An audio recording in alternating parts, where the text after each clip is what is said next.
Hello good evening to all of you. मेरी class में आप लोगों का फिर से एक बार बहुत स्वागत है। तो पिछली क्लास के अंदर मैं आपको क्रीक बता चुका हूँ, पेनिनसुला, बे है, बाइट है, ये सारी चीज़ें मैं आप लोगों को क्लियर करा चुका हूँ। इस क्लास के अंदर मैं आपको बताऊँगा कि भाई मिडिल ईस्ट के बारे में बताऊँगा कि मिडिल ईस्ट के अंदर कितने देश आते हैं और उसको मिडिल ईस्ट क्यों कहा गया है। तो चलिए अपन इसको अपनी क्लास को जो है वो अपन शुरू करते हैं। तो आप ये देखिए कि दुनिया का सबसे बड़ा आइलैंड दुनिया का कौन सा है, वो है ग्रीनलैंड। ग्रीनलैंड जो है ये दुनिया का सबसे बड़ा आइलैंड है। ये हमेशा एग्जाम के अंदर भी आता है, छोटे मोटे कई जीके के एग्जाम्स के अंदर भी आता है कि दुनिया का सबसे बड़ा आइलैंड कौन सा है, तो उसका आंसर है ग्रीनलैंड। ये मैं आपको पिछले वीडियो के अंदर बताना भूल गया था, तो मैंने कहा इसमें बता देता हूँ। चलिए अब अपन बात करते हैं मिडिल ईस्ट की। मिडिल ईस्ट में क्या है, मिडिल ईस्ट के अंदर दरअसल 17 देश आते हैं। 17 देश आते हैं मिडिल ईस्ट के अंदर। अब शुरुआत से अगर अपन बात करते हैं ना, तो शुरुआत में क्या होता है कि आप ये देखो, ये दुनिया का ये वाला हिस्सा और ये वाला हिस्सा, ठीक है। और यहाँ पर आप देखिए ये इक्वेटर है। तो ये वाला जो हिस्सा है ना, ये पूरा क्या है, आइस, और ये वाला हिस्सा है वाटर। ऐसा ही ये वाला हिस्सा जो है ना, ये है आइस, और ये वाला हिस्सा है वाटर। तो जब ज्योग्राफी की शुरुआत हुई ना, तो जो ये वाला हिस्सा है और ये वाला हिस्सा है, ये नक्शे के अंदर इंक्लूड ही नहीं होता था। ये नक्शे में बिल्कुल इंक्लूड नहीं होता था। और आप ये देख लिए, ये है प्राइम मेरिडियन, यानी धरती का बीच का हिस्सा। तो ये हो गया आपका ईस्ट, और ये हो गया आपका वेस्ट। तो अगर अपन ईस्ट और वेस्ट की बात करते हैं ना, तो पूरी दुनिया की ही बात करेंगे अपन। तो ये हो गया आपका ईस्ट और ये हो गया आपका वेस्ट। अब क्या होता है कि आप ये देखिए कि जब अपना ये वाला हिस्सा कट चुका है, ठीक है, ये प्राइम मेरिडियन आ गया, ठीक है। तो इसके अंदर जो इसका अगर जो सेंट्रल, ये ईस्ट का जो अगर सेंट्रल होगा, तो वो ये वाला इलाका होगा, वो ये वाला इलाका होगा। तो जब ये पूरा मैप लिया गया तो सेंट्रल क्या आया, सेंट्रल आया ये। पर जब इतना ही हिस्सा लिया गया, यानी इतना ही हिस्सा कवर किया गया, तो उसके अंदर जो ईस्ट के अंदर मिडिल जो आया है, वो आया है ये वाला पार्ट। इसलिए इसको मिडिल ईस्ट कहा जाता है। और सेंट्रल एशिया के बाजू के अंदर जो है वो है मिडिल ईस्ट, इसलिए इसको मिडिल ईस्ट कहा गया। तो कंफ्यूज मत होना कि सेंट्रल एशिया और मिडिल ईस्ट के अंदर आप घुसा मत देना, ये दोनों अलग चीज़ें हैं। तो अब मैं आप लोगों को बताता हूँ कि मिडिल ईस्ट के अंदर 17 देश जो आते हैं वो 17 कौन से हैं। तो चलिए अपन अब नेक्स्ट मैप के ऊपर चलते हैं। ये देखिए, अब 17 देश के अंदर जो सबसे इंपॉर्टेंट देश आता है ना, वो आता है आपका टर्की। टर्की, इसको अपन लोग तुर्के भी कहते हैं उर्दू में, और हिंदी के अंदर तुर्के भी कहते हैं इसको। देखिए, मिडिल ईस्ट की सबसे इंपॉर्टेंट कंट्री है ना, वो है टर्की। अब टर्की के जो प्रेसिडेंट हैं,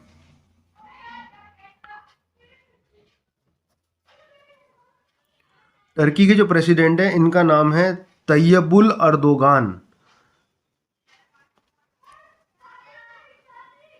तैयबुल अर्दोगान।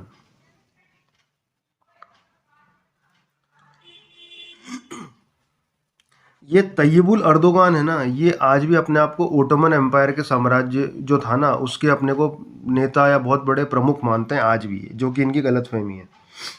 अच्छा, इन्होंने क्या कर रखा है, ये आज भी जो है ना, अगर कश्मीर इशू के ऊपर बात होती है, इंडिया पाकिस्तान यूएनओ में होते हैं या कहीं बात होती है, तो ये हमेशा पाकिस्तान की ही साइड लेते हैं। और अभी आप ये देखिए, टर्की जो है ना, वो ऐसी जगह पर है जहाँ सबसे ज़्यादा भूकंप आते हैं, और इंडिया ने इनको दोस्ती मिशन के ऊपर लेकर के वहाँ पे हेल्प भेजी थी, सब कुछ करी थी। पर इनका हिसाब वैसा ही है, ये इनके, पर वहाँ की पब्लिक के अंदर बहुत चेंजेस आए हैं, ये तो देखने लायक बात है। तो इनके प्रेसिडेंट का नाम है तैयबुल अर्दोगान।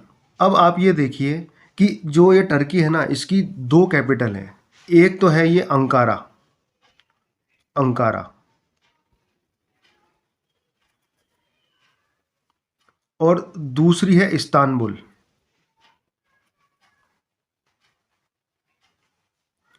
एक है इसकी अंकारा, एक है इसकी इस्तांबुल। अब इसके अंदर ये दो कैपिटल क्यों हैं, इसका भी एक रीज़न है।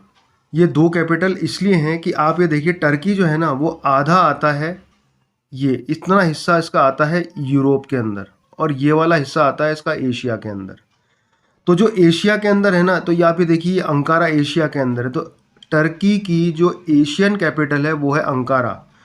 और यूरोप के अंदर जो आती है, तो टर्की की यूरोपियन कैपिटल जो है वो है इस्तांबुल। यूरोपियन जो है वो है इस्तांबुल, और जो एशियन कैपिटल है वो है अंकारा। आई बात समझ के अंदर? इसकी दो कैपिटल हैं। आप लोगों को मेरे हिसाब से क्लियर हो गई होगी, नहीं होगी तो आप कमेंट करके भी मेरे से पूछ सकते हैं। अच्छा, इस्तांबुल जो था ना, इसका पुराना नाम था इस्तुन तूनिया। ये कब की बात हो रही है? जब ये एक बेजेंटाइन एम्पायर था वहाँ पे, बेजेंटाइन बेजेंटाइन एम्पायर था। उस टाइम के अंदर इस्तांबुल का नाम था इस्तुनतूनिया। बाद के अंदर क्या हुआ कि ओटोमन एम्पायर आया, और ओटोमन एम्पायर ने बेजेंटाइन के ऊपर हमला किया। तो ये फिर बाद में इस्तुनतूनिया ओटोमन एम्पायर की कैपिटल बन गई। तो पहले इसका नाम इस्तुनतूनिया था, ये तो अब जाकर के इसका नाम इस्तांबुल हुआ है। ठीक है, खैर वो तो आगे हिस्ट्री की है, मैं आगे फ्यूचर के अंदर हिस्ट्री भी जब पढ़ाऊंगा आप लोगों को तो इसके बारे में डिटेल के अंदर आप लोगों को बताऊंगा। तो नंबर 1 जो कंट्री है ना आपकी, वो आ गई टर्की। नंबर 2 के ऊपर जो आती है वो आती है आपकी साइप्रस। आप ये देखिए, ये है साइप्रस। नंबर 2 के ऊपर आती है आपके साइप्रस। ठीक है, नंबर 3 के ऊपर आती है आपके सीरिया। अब सीरिया की भी कहानी सुनी लो कि सीरिया क्या जगह है। सीरिया वो जगह है जहां आईएस टेररिस्ट हैं।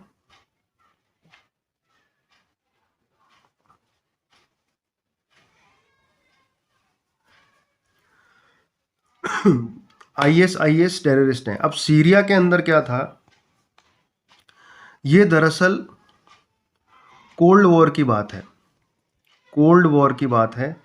और सीरिया का जो झुकाव था, सीरिया जिसकी तरफ ज़्यादा अपने आप को दोस्ती का हाथ बढ़ाए बैठा था, वो था रशिया।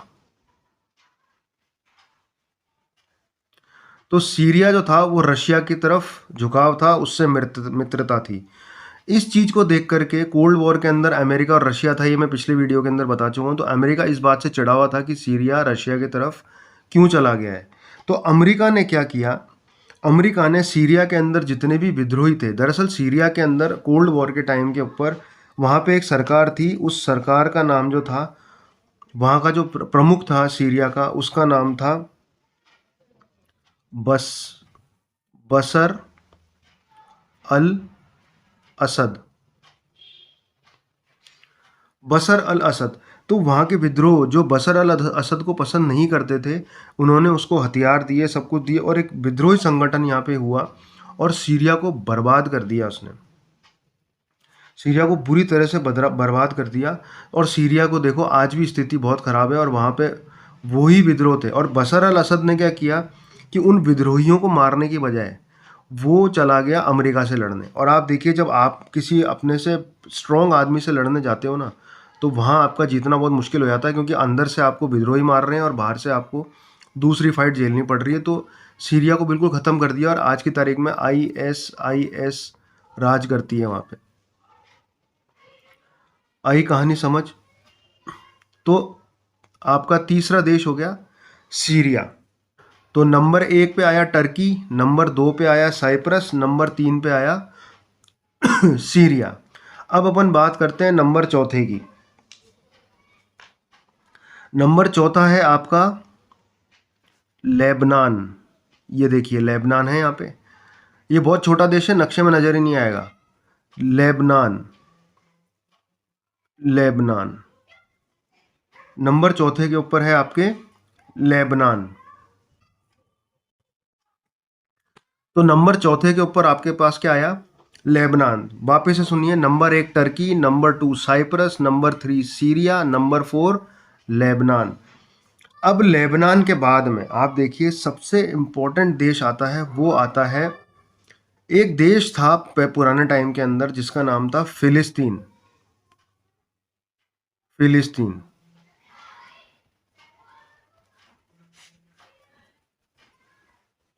इसको इंग्लिश में पैलेस्टाइन भी कहते हैं।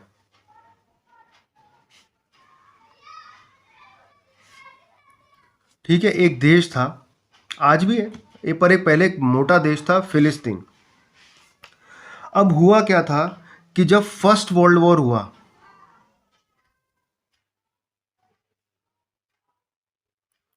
फर्स्ट वर्ल्ड वॉर हुआ तो ब्रिटेन ने, यानी कि यूनाइटेड किंगडम,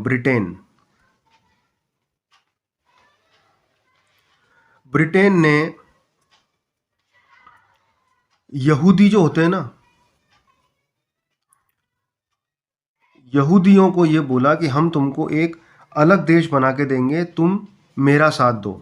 तो फर्स्ट वर्ल्ड वॉर के अंदर तो मैं तुम्हें एक अलग देश बना के दूंगा। और हुआ भी ऐसा, ब्रिटेन ने यहूदियों को एक देश बना के दिया जिसका नाम था इज़राइल।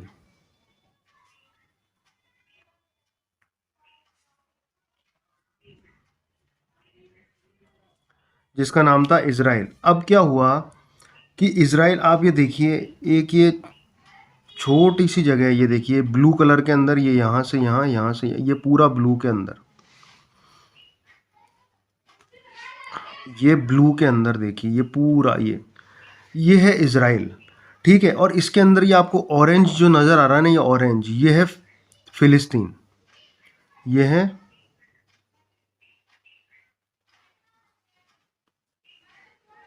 ये है फिलिस्तीन। ये दरअसल पूरी जगह फिलिस्तीन हुआ करती थी, पर ये अंग्रेज़ों ने इनको बना के दे दिया। अब इनके बीच के अंदर आपस के अंदर ही झगड़ा चल रहा है। फिलिस्तीन वाले कहते हैं ये ज़मीन हमारी है, और इज़राइल वाले कहते हैं कि ये ज़मीन हमारी है। अब इसके अंदर आप ये देखिएगा, एक ये छोटी सी जगह आपको एक दिखेगी येलो के अंदर, यहाँ पर एक छोटी सी जगह, इसको बोलते हैं गाज़ा पट्टी। ठीक है, इसको बोलते हैं गाज़ा पट्टी। ये गाज़ा पट्टी जो है, ये एरिया जो है, फ़िलिस्तीन जो है, वो अपने आतंकवादियों को वहाँ पे शरण देता है और इज़राइल पे हमले कराता है। पर इज़राइल भी है, वो बहुत स्मार्ट है टेक्नोलॉजिकली, और उसके वेपन्स वर्ल्ड में जाते हैं, इंडिया भी खरीदता है उससे वेपन्स। तो इज़राइल जो है वो फ़िलिस्तीन को बुरी तरह मारता है, और फ़िलिस्तीन को ये समझ में नहीं आ रहा है कि इतने बड़े से इतना सा रह गया है, अगर ये इज़राइल के साथ के अंदर पंगे लेना नहीं छोड़ेगा ना, तो ये भी नहीं रहेगा। ठीक है जी। तो ये इनके बीच की लड़ाई चल रही है, और ये आज तक चल रही है ये इनकी लड़ाई। तो ये दो देश जो है ना, ये भी आते हैं आपके, दो देश भी जो आपके आते हैं वो आते हैं आपके मिडिल ईस्ट के अंदर। तो अपन फिर से काउंट करते हैं, Turkey number 1, Cyprus number 2, Syria number 3, Lebanon number 4, Israel number 5, और फिलिस्तीन नंबर 6। 6 देश तो ये हो गए आपके। आप इनकी कैपिटल और ये लोग अपने हिसाब से याद करते चलिएगा, क्योंकि मैं इसके अंदर कैपिटल्स के वीडियो नहीं बनाऊंगा। कैपिटल कैसे याद रखनी है उसके लिए मैं एक अलग से ही वीडियो बनाऊंगा। तो आप लोग अगर ये मेरी मैप क्लास पढ़ते जा रहे हैं तो इसकी कैपिटल भी याद करते जाएगा। जैसे आप ये देखिए कि इज़राइल की कैपिटल है अपने जेरूसलम। अब जेरूसलम फ़िलिस्तीन की भी कैपिटल है और इसकी भी कैपिटल है। तो अपन काउंट कर लेते हैं, Turkey number 1, Syria number 2, Cyprus number 3, Lebanon number 4, Israel number 5, फ़िलिस्तीन नंबर 6। तो ये 6 देश हो गए। अब अपन बात करते हैं इसके अंदर, आप ये देखिए इजिप्ट नंबर 7। इजिप्ट की कैपिटल जो है ना वो है कायरो। अब ये इजिप्ट जो है ना, इसको मिस्र भी कहा जाता है हिंदी के अंदर। मिस्र। अब ये काहे के लिए फेमस है, आपने पिक्चर देखी होगी मम्मी की, एक मम्मी पिक्चर आई थी, तो ये मम्मी निकलना, पिरामिड्स वगैरह, ये आपको यहीं पर ही मिलेंगे। तो ये बहुत फेमस कंट्री है इस चीज़ के लिए। ठीक है, ये हो गई नंबर 7। अब आपके 8वें नंबर पे आती है जॉर्डन। आपके नंबर 8 पे आती है जॉर्डन। ठीक है, ये आपके 8 नंबर हो गए। अब अपन बात करते हैं इसके अंदर अरेबिक पेनिनसुला की। ये अरेबिक पेनिनसुला है। अरेबिक पेनिनसुला के अंदर भी आपकी कंट्रीज आती हैं। अब उसके अंदर नंबर 9 के ऊपर आता है आपके सऊदी अरेबिया। नंबर 9 पे आता है आपका सऊदी अरेबिया। ठीक है, सऊदी अरेबिया की कैपिटल क्या है? Riyadh. Riyadh Riyadh. Saudi Arabia की करेंसी रियाल, और ये है रियाद।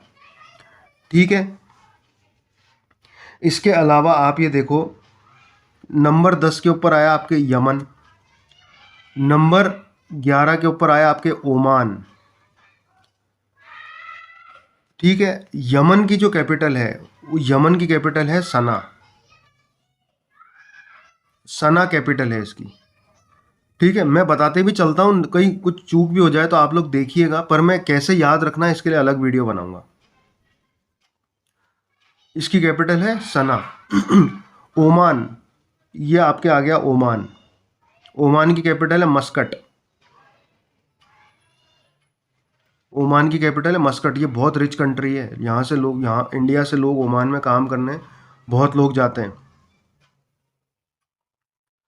ठीक है, इसके बाद आगे आगे आपका UAE, United United Arab Emirates. इसकी कैपिटल है आपके अबू धाबी।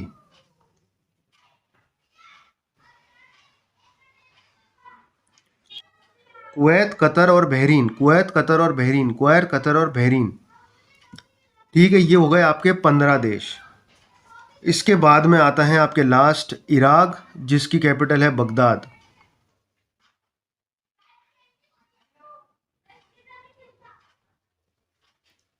बगदाद। और फिर आपका आता है ईरान, जिसकी कैपिटल है तेहरान।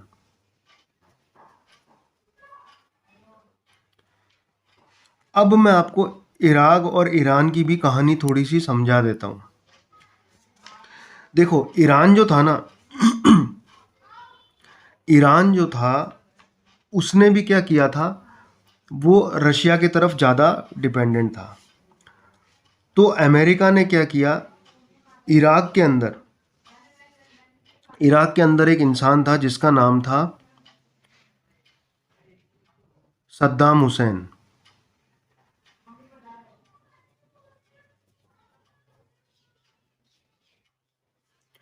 सद्दाम हुसैन एक आदमी था, उसकी और अमेरिका की बनती नहीं थी। तो अमेरिका ने क्या किया कि वही काम किया जो हर सबके साथ करता है, कि सद्दाम हुसैन को वहाँ मरवा दिया, लटकवा दिया, और वहाँ को इतना बुरी तरह इराक को बर्बाद किया कि वहाँ के लोग आज भी खंडरों में ही घूम रहे हैं। इतना बुरी तरह वहाँ पे बर्बाद बर्बाद कर दिया उसको। अब उसकी जो, क्योंकि इराक और ईरान दोनों रशिया की तरफ थे, अब क्या हुआ कि ये ईरान, अब उसकी नेक्स्ट जो था बर्बाद करने में देश, वो था ईरान, की यार अब मुझे बर्बाद करना है, ईरान को करना है, क्योंकि ये रशिया की तरफ जा रहा है। तो अब क्या हुआ कि अमेरिका ने क्या किया, ईरान का जो सेना प्रमुख है, ईरान का जो सेना प्रमुख है उसको मरवा दिया, जिसका नाम था सुलेमानी।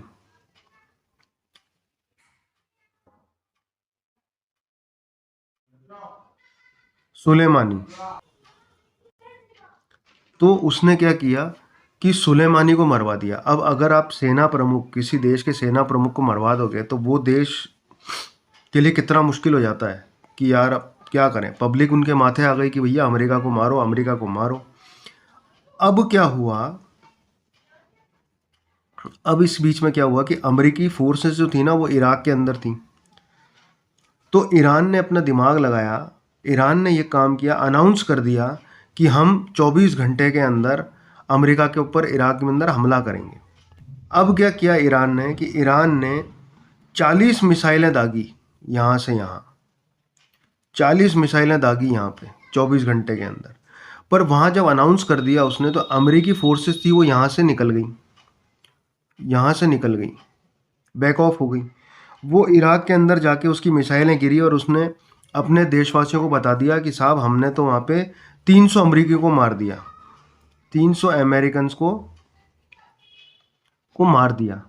पब्लिक भी शांत हो गई और ईरान जो है उसकी सरकार भी बच गई और आर्मी जो होती है उसका मनोबल भी उसने टूटने नहीं दिया।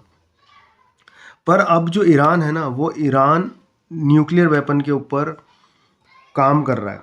अच्छा, ईरान को जो है ना वो ब्लैक लिस्ट भी किया हुआ है अमेरिका ने। तो ईरान अभी न्यूक्लियर वेपन के ऊपर कर रहा है और वो इसी फिराक के अंदर है कि जहाँ उसका न्यूक्लियर वेपन बना और वो हो सकता है उस पर अटैक कर दे।